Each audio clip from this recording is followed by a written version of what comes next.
একটা জলে কুমির ডাঙায় বাঘের পর্যায়ে পড়েছে। আমাদের যে বাংলা প্রবাদ এবং প্রবচন, সেই প্রবাদ প্রবচনে বাংলাদেশের যে প্রকৃতি এবং পরিবেশ, সেই পরিবেশে আমরা প্রায়ই উভয় সংকটে পড়ে যাই। আপনি যদি ডান দিকে যান সেটি বিপদ, বাম দিকে গেলে আপদ। সামনে যদি যান গজব, পেছনে যদি যান সেই মৃত্যুকূপ। এরকম ঘটনা বাঙালির জীবনে বহুবার ঘটে জাতিগতভাবে বিভিন্ন সময়টাতে। তো এরকম একটি ক্রান্তিকালে এই সময়টিতে 2026 সনের জানুয়ারি মাসে আমরা এসে পৌঁছে গেছি মূলত আমেরিকার যে মিস্টার ডোনাল্ড ট্রাম্প, তার আমেরিকা ফার্স্ট নীতির কারণে। তিনি এই মুহূর্তে তার নিজের অভ্যন্তরীণ রাজনীতি, তার নিজের ব্যক্তিগত কেলেঙ্কারি এবং আমেরিকার যে অর্থনীতি এবং সেই অর্থনীতির দেউলিয়াত্ব, এগুলো মোকাবেলা করার জন্য তিনি খুব দ্রুত সম্পদ অর্জন করতে চান। আর সেই সম্পদ অর্জনের জন্য তার কাছে এই মুহূর্তে মনে হয়েছে ভেনেজুয়েলা হলো তার কাছে একটা স্বর্ণের খনি, গোল্ড মাইন। মধ্যপ্রাচ্যের প্রায় সবগুলো দেশই এখন স্বয়ংসম্পূর্ণ, সেখানে যুদ্ধ চেষ্টা করে লাগানো যাচ্ছে না। সিরিয়াতে যে সরকার প্রতিষ্ঠিত হয়েছে বাশার আল আসাদকে হটিয়ে, সেখানে মার্কিন সমর্থন ছিল, কিন্তু এখন আবার সেই সরকারকে আনস্টেবল করার জন্য বাশার আল আসাদের সরকারের যে জেনারেল যারা আছেন প্রায় 40,000 সৈন্য, তারা আবার যুদ্ধ শুরু করেছে এবং সেখানে মার্কিন যুক্তরাষ্ট্রের কোনো লাভ হবে না, বরং ক্ষতি হয়ে যাবে। ইয়ামেনে যে যুদ্ধটি, প্রক্সি যুদ্ধটি তারা শুরু করেছিল, সেই যুদ্ধ থেকে তারা সরে এসেছে, কিন্তু এখন সেই যুদ্ধ মধ্যপ্রাচ্যের যে বর্তমান রাজনীতি, সেই রাজনীতির কারণে আবার নতুন করে ইয়ামেনে সেই যুদ্ধটা শুরু হয়েছে। মার্কিন যুক্তরাষ্ট্র যে গ্রুপটিকে সমর্থন দিতেন, সেই গ্রুপটিকে এখন সংযুক্ত আরব আমিরাত লুফে নিয়েছে।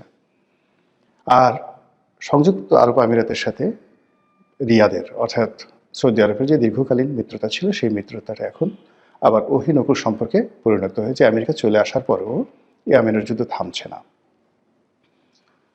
তারা ইরানের বিরুদ্ধে একটা খুব শক্তিশালী কিছু করতে চাচ্ছে এবং সেটা ইসরায়েলকে দিয়ে। কিন্তু এখন মধ্যপ্রাচ্যের যে একটা স্টেবল অবস্থা, এখানে আইএস নেই, এখানে বাশার আল আসাদ নেই, এখানে হুতি নেই। তো সেই অবস্থাতে এখন যিনি ইসরায়েলের প্রধানমন্ত্রী রয়েছেন মিস্টার নেতানিয়াহু, তিনি কোনো উপলক্ষ পাচ্ছেন না ইরানকে নিয়ে কোনো কিছু করার জন্য। এর ফলে কী হলো, ইরানের অভ্যন্তরীণ বিষয়ে হস্তক্ষেপ করা ছাড়া ইরানের সঙ্গে সরাসরি যুদ্ধ করা বা প্রক্সি যুদ্ধ চালানোর মতো কোনো উপলক্ষ আমেরিকা পাচ্ছে না। এবং সেটা আজকের এই যখন ভিডিওটা করছি, তখন 1950 সাল এবং 1979 সালের মতো প্রায় একই অবস্থা তেহরানে হচ্ছে। দ্বিতীয় বিশ্বযুদ্ধের আগে এবং প্রথম মহাযুদ্ধের পরে জার্মানির যে অবস্থা হয়েছিল এবং যেভাবে হিটলারের উত্থান হয়েছিল এবং যেখানে জার্মান মুদ্রার পতন হয়েছিল, ঠিক একইভাবে ইরানের যে রুপি বা ইরানের যে মুদ্রা, সেই মুদ্রার দরপতন ঘটেছে। মানুষ হাহাকার করছে এবং মানুষের রীতিমতো জীবন জীবিকায় টান পড়েছে। ফলে তারা ইসলামিক রেভলিউশনের বাইরে গিয়ে নতুন একটি বিধি ব্যবস্থার জন্য রাস্তায় নেমেছে, যদিও তারা সবাই আমেরিকা বিরোধী। এবং তারা যারা এখন বিদ্রোহ করছে, তারা অস্ত্র হাতে, যেটা ইরানিয়ান যে বিপ্লবী বাহিনী, তাদের বিরুদ্ধে যুদ্ধ করছে। সবাই বলার চেষ্টা করছে আমেরিকার মদত আছে, অবশ্যই আমেরিকার মদত আছে, কিন্তু বাস্তব সমস্যা সেখানে আছে। এই অবস্থাতে মধ্যপ্রাচ্য কেন্দ্রিক আমেরিকার যে বিনিয়োগ ছিল, সেটা তাকে তার অস্তিত্বের সাথে সরিয়ে আনতে হবে এবং এখান থেকে তার যে রেভিনিউ জেনারেট হতো, সেই রেভিনিউটা কার্যত এখন বন্ধ হয়ে আছে। ফলে তাকে যদি বাঁচতে হয়, অবশ্যই ভেনেজুয়েলার 21 ট্রিলিয়ন ডলারের সমমূল্যের তেল লাগবে। এরকম মানে আপনি যখন কোনো একটা রাক্ষস তৈরি করবেন, হাতি পুষবেন, তাকে তো খাবার দিতে হবে। এখন আমেরিকার যে সোসাইটি, দ্য প্লিস্টিক সোসাইটি, এবং তারা যে রাষ্ট্রের ব্যয় যে পর্যায়ে নিয়ে গেছে, সেখানে তাদের প্রচুর অর্থ লাগবে। যুদ্ধ হোক, সারা পৃথিবীকে মেরে কেটে তছনছ করে হোক, তাদের সেই জিনিসটি লাগবে এবং সেই যুদ্ধ তারা শুরু করে দিয়েছে এখন ভেনেজুয়েলাতে। এরপরে তারা যুদ্ধ করতে চাচ্ছে একদম ইউরোপের সঙ্গে, তারপরে তারা যুদ্ধ করতে যাচ্ছে ভারতের সঙ্গে। এখন আমাদের জন্য যে সমস্যাটা হলো, আমেরিকার বন্ধু হতে হবে অথবা ভারতের বন্ধু হতে হবে। যদি আমেরিকার বন্ধু হই তাহলে ভারতের শত্রু হতে হবে এই মুহূর্তে। এটি বিপদ যদি ডানে যান। আর অন্যদিকে যদি ভারতের বন্ধু হন তাহলে আমেরিকার শত্রু হতে হবে। এবং এখানে গত 17 মাসে আমেরিকা যেভাবে আইএসআইয়ের মাধ্যমে, পাকিস্তানের মাধ্যমে তাদের বিভিন্ন স্তরে যে একটা অটো ম্যানেজমেন্ট তারা গড়ে তুলেছে, যেটি স্বাধীনতার পরে আমেরিকা এটা পারেনি, ভারতও পারেনি। তারা কিন্তু গত 17 মাসে এটা করে ফেলেছে। এখন আমেরিকা এবং পাকিস্তান ইচ্ছে করলেই বাংলাদেশে তাদের যে কোনো একটি গোয়েন্দা নেটওয়ার্ক দিয়ে ভেনেজুয়েলার মতো একটা কাণ্ড এখানে ঘটাতে পারে। অন্যদিকে দিল্লি কিন্তু বসেছিল না। তারা গত 15 বছরে যেভাবে চোখ বুজে শেখ হাসিনার উপর নির্ভর করে তাদের অনেক কার্যক্রম তারা বন্ধ রেখেছিল, অনেক ব্যাপারে ঢিলেমি দিয়েছিল। এ কারণে হলো হুকুম দিলেই হয়ে যায়, সেখানে তো তাদের নিজেদের কোনো বিনিয়োগ করার দরকার পড়ে না। সেই কাজগুলো দিল্লি করার পরে যখন তাদের পুরো পররাষ্ট্রনীতি, কূটনীতি, তাদের যে গোয়েন্দা তৎপরতা বাংলাদেশকে ঘিরে সব কিছু মুখ থুবড়ে পড়ে যায় 2024 সালের আগস্ট মাসে। এর ফলে কি হলো, দিল্লিতে তোলপাড় শুরু হয়ে যায়। নরেন্দ্র মোদী সরকার, তার পররাষ্ট্র বিভাগ, তার সামরিক বিভাগ, বেসামরিক বিভাগ, সীমান্ত বাণিজ্য, সীমান্ত নিরাপত্তা সব মিলিয়ে তছনছ অবস্থা। তো সেখান থেকে তারা বাংলাদেশকে ভয় দেখিয়ে, তাপ দেখিয়ে, চাপ দিয়ে যে সম্পর্কটি স্থাপন করার চেষ্টা করেছিল সেটা আসলে হয়ে ওঠেনি। আবার ডক্টর মোহাম্মদ ইউনূস সরকার প্রথম দিকে ভারত বিরোধিতা করেছে, পরবর্তীতে যখন ভারতের বন্ধু হতে চেয়েছে তখন আবার ভারত ঘাড় বাঁকা করেছে।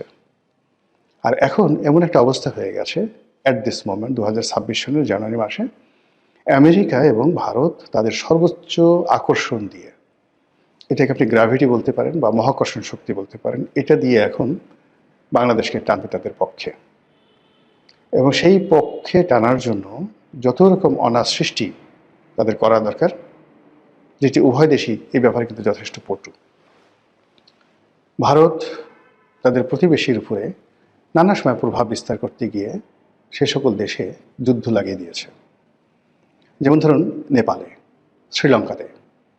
এবং শ্রীলঙ্কাতে তারা সৈন্য পাঠানোর ফলে সেখানে যে তামিলনাড়ুতে বা তাদের যে ভারতের তামিলনাড়ুতে এবং শ্রীলঙ্কার যারা তামিল জনগোষ্ঠী, সেখানে যে বিক্ষোভ এবং বিদ্রোহ শুরু হয়েছিল, তার কারণে রাজীব গান্ধীকে প্রাণ দিতে হয়েছিল এবং শ্রীলঙ্কার একজন প্রেসিডেন্টকেও কিন্তু মরতে হয়েছিল। তো কাজেই ভারত ঝুঁকি নিতে জানে। তারা যেভাবে কাশ্মীর সমস্যার সমাধান করেছে বা চেষ্টা করে চলেছে, যেভাবে কাশ্মীরে দমনপীড়ন তারা চালাচ্ছে, এটি চীন, আমরা চীনের উইঘরে যে মুসলিম সম্প্রদায় রয়েছে তাদের উপর চীনের কর্তৃত্ববাদী সরকারের বা একনায়ক সরকারের যে দমনপীড়ন, এটি নিয়ে সারা দুনিয়াতে বিভিন্ন তর্ক বিতর্ক হয়। কিন্তু কাশ্মীরে ভারত যে কাজগুলো করে যাচ্ছে, সেই কাজের ব্যাপারে ভারতের ভিতরে এবং ভারতের বাইরে হোয়াট এভার মেবি যা কিছু হোক না কেন, ওটা ভারত ড্যাম কেয়ার। ভারত এই যে কিছুদিন আগে সেখানে যে সামরিক অভিযান চালিয়েছিল, যেখানে প্রায় 8 লাখ সৈন্য, কল্পনা করতে পারেন 8 লাখ ভারতীয় সৈন্য সেখানে কাশ্মীরে তারা মোতায়েন করেছিল। তো এরকম তারা যখন সিকিম দখল করেছিল, হায়দ্রাবাদের নিজামকে তারা ক্ষমতাচ্যুত করেছিল, তারা যে সময়টাতে পাকিস্তানের সাথে যুদ্ধ করেছিল, একটি বারের জন্য কিন্তু তারা নীতি নৈতিকতা বা সারা দুনিয়া কি বলল তারা চিন্তা করেনি। এমনকি 1971 সনে যখন বাংলাদেশে তারা অপারেশন চালালো, পাকিস্তানের সঙ্গে যুদ্ধ বাঁধিয়ে দিল এবং যেভাবে বাংলাদেশের মুক্তিযুদ্ধে তারা প্রথমে লজিস্টিক সাপোর্ট দিল, তারপরে সমর্থন দিল, এরপরে স্বীকৃতি দিল, এরপর নিজেরা সরাসরি যুদ্ধে জড়িয়ে পড়ল। আপনি এরকম দ্বিতীয় কোনো রাষ্ট্র গত 70 বছরে পৃথিবীতে ফর্ম হয়েছে যারা যুদ্ধ করতে গিয়ে একটা মিনিট চিন্তা করে না, এরকম একটা রাষ্ট্র ভারত। তো আমেরিকা সেই তুলনায় রাশিয়া কিন্তু বা মিস্টার পুতিন অনেকটা লিবারেল, অনেকটা লিবারেল। তো আমরা এখন সেই যে আমেরিকা এবং ভারত এই দুটো রাষ্ট্রের যে জাতাকল, সেই জাতাকলের মধ্যে পড়ে রীতিমতো যারা বুঝতে পারছেন তারা কাতরাচ্ছেন, আর যারা বুঝতে পারছেন না তারা বেকুবের মতো হা করে তাকিয়ে আছেন। আর এই সময়টিতে একটা দেশের অর্থনীতি যেরকম থাকা দরকার, রাজনীতি যেরকম থাকা দরকার, এরকম একটা পরিস্থিতিতে ন্যূনতম একটা স্ট্যান্ডার্ড থাকলে এগুলো মোকাবেলা করা যায়। যেমন ধরুন, একজন প্রেসিডেন্টকে ধরে নিয়ে যাওয়া হয়েছে, কিন্তু ভেনেজুয়েলার প্রশাসন ভেঙে পড়েনি। সেখানে ভাইস প্রেসিডেন্ট ক্ষমতা নিয়েছেন, মন্ত্রী পরিষদ বহাল আছে এবং জনগণ রাস্তায় নেমে আসছে এবং একই সঙ্গে সেনাবাহিনী তারা যুদ্ধ করার জন্য প্রস্তুতি নিচ্ছে, প্রায় ৩.৫ লাখ সেনাবাহিনী। তো কাজেই সেই যে ভেনেজুয়েলার যে অবস্থা হয়েছে, এর যদি ১০০ ভাগের ১ ভাগ বাংলাদেশে ঘটে, বাংলাদেশের ডক্টর মোহাম্মদ ইউনূস, শেখ হাসিনা, তারেক জিয়া বা এদের কাউকে ধরে নেওয়ার দরকার নেই আমেরিকার। এখান থেকে যদি যে কোনো একটা সাধারণ মানুষকে শুধু প্রকাশ্যে ধরে নিয়ে যায়, এতে বাঙালির যে কম্পন শুরু হয়ে যাবে, বাঙালির যে ভয়, মানে যারা সীমান্ত পাড়ি দিতে পারবে তারা তো সীমান্ত পাড়ি দিবে, আর যারা পাড়ি দিতে পারবে না তারা বলবে বেঁচে থাকার চেয়ে বঙ্গোপসাগরে ডুবে মরা অনেক অনেক নিরাপদ, এবং তারা সেই কাজটি তারা করবে। বাঙালি যখন খুব রাগ হয়, প্রবল বেগে তারা ছুটতে থাকে, আর যখন তারা ভয় পায় প্রবল বেগে তখন তারা পিছু হটতে থাকে। 1971 সনে 7.5 কোটি বাঙালি। তো চিন্তা করুন যে 7.5 কোটি বাঙালি 25শে মার্চ তারিখে পাকিস্তান অপারেশন সার্চলাইট চালালো, অর্থাৎ রাজারবাগে হত্যাকাণ্ড চালালো। আর ওই দিন 1 সপ্তাহ থেকে 15 দিনের মধ্যে 1 কোটি লোক বাংলাদেশ ছেড়ে তারা পালিয়ে গেল। এর মধ্যে ওই সময় যে ভিডিও চিত্রগুলো আপনি যদি দেখেন, একেবারে নিতান্ত দরিদ্র, কিচ্ছু নেই, শুধু প্রাণটা ছাড়া। আর বয়স এমন যে যাকে মানে হাঁটতে পারে না, লাঠি ভর, এরকম মানে বয়স্ক মানুষের তো কেউ মারে না, কোনো ডাকাতও মারে না। সেই মানুষগুলো দলে দলে ভারতে পালিয়ে গেল।